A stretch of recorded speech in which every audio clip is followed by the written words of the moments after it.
नमस्कार, मैं हूं अंजलि और आप देख रहे हैं जी न्यूज भारत। तो आइए शुरुआत करते हैं आज की प्रमुख खबर से।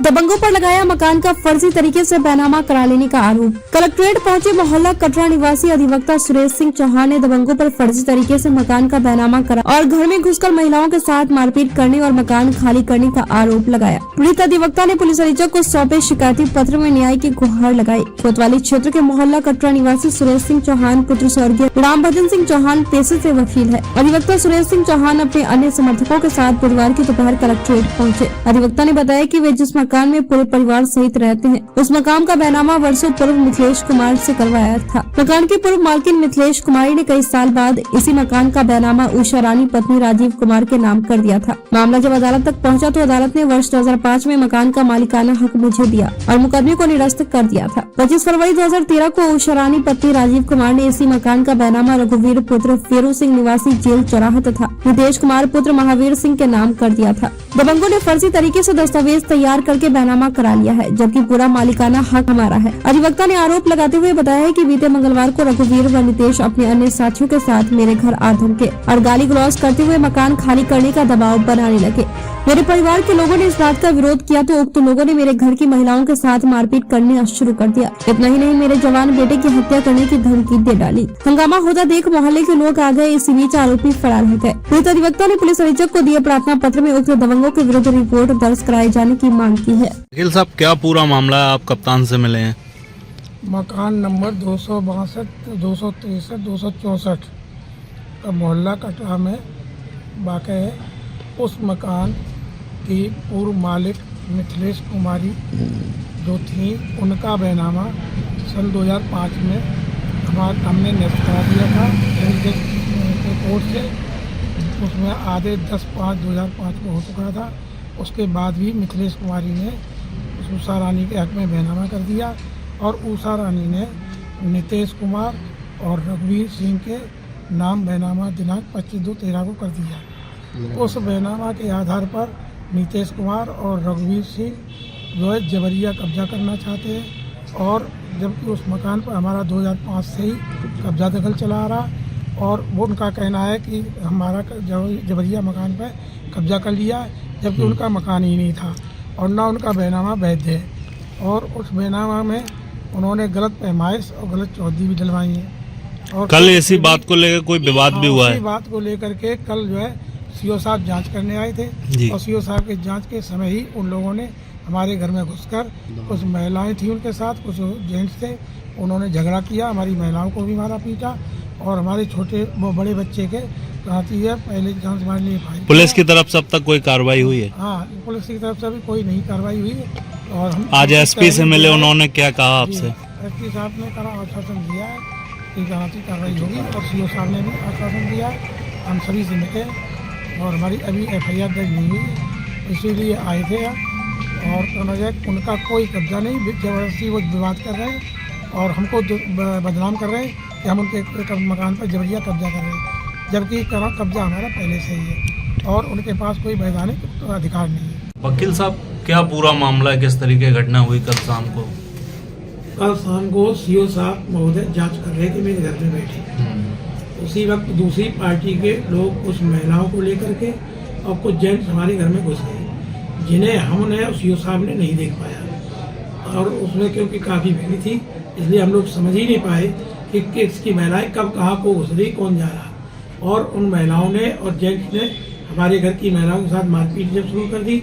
चीख पुकार पर हमारा बेटा बड़ा वाला अमित कुमार चौहान एडवोकेट अंदर गया तो उन लोगों ने में से एक व्यक्ति जो था, जो राजीव नाम था और पुत्र महावीर सिंह, वो कट्टा लिए हुआ था। उसने जो है उनको मेरे बच्चे के ऊपर जान से मारने की नीयत से फायर किया, वो मिस हो गया।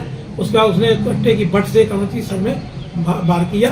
किस बात को लेकर विवाद हुआ है? पूरा विवाद कनौती मकान नंबर 262, 263, 264 इसकी बाबत है। उनका कहना उस पक्ष का था, नितेश कुमार है और रघुवीर सिंह, दोनों का ये कहना है ये बैनामा हमने कराया है 25/2/13 को और उस बैनामा में जो कराया है वो दिखाया।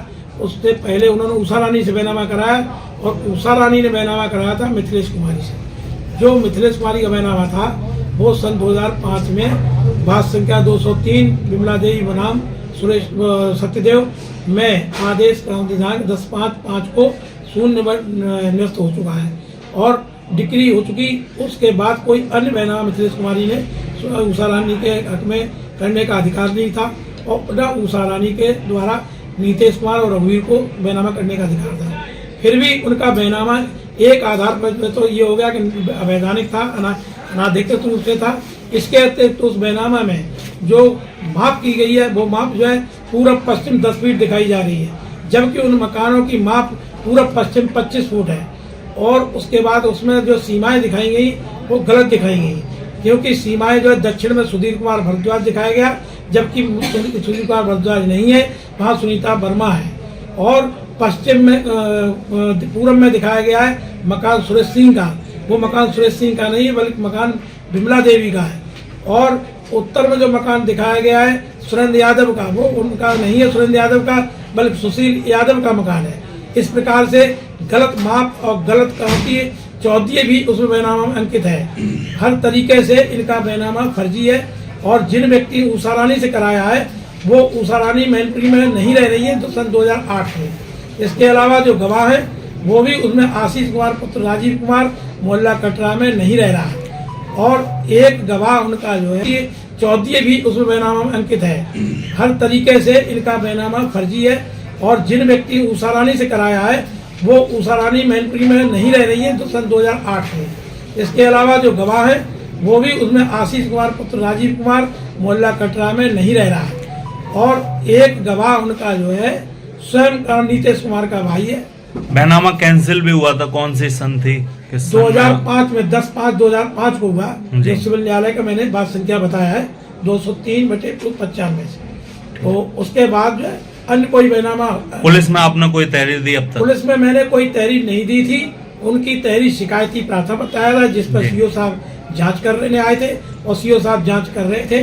सीओ के सामने विवाद हुआ? सीओ के सामने ही कहा थी इन्होंने जो है घटना की और उसके बाद सीओ साहब के जो है ने एक लड़का पकड़वा भी लिया था जो कोतवाली में बंद है और उसके अलावा अभी तक नहीं छूटा है। बकिया कहना जाए हमको कहती जाए भाजपा के कुछ कार्यकर्ता थे, आरएसएस के कुछ कार्यकर्ता थे, कुछ उनके स्वर्णकार समाज के थे, कुछ कहना जाए लोधी समाज के थे। उन्होंने दबाव बनाया अवैधानिक रूप से कोतवाली पर और उन्होंने ये साबित किया है कि हमने जो है उनकी जमीन उसमें मकान पर जबरिया कब्जा कर लिया है और हमको गुंडा और भूमाफिया बता करके हमारे खिलाफ दुष्प्रचार किया जा रहा है। जबकि वास्तविकता जो है हमने आपको बताई कि वो बैनामा ही फर्जी है और न उनका कोई कब्जा कभी रहा, वो बैनामा कभी एक्ट ऑफ ऑन नहीं हुआ और न कभी वो लोग हमारे उस मकान पे आए। और हमारा कब्जा है जी। आपका कब्जा कब से है? हमारा कब्जा सन 1994 से। खबरों में अब तक लिए बस इतना ही। मिलते हैं फिर ऐसी ही बड़ी खबर के साथ। तब तक के लिए नमस्कार और देखते रहिए जी न्यूज़ भारत।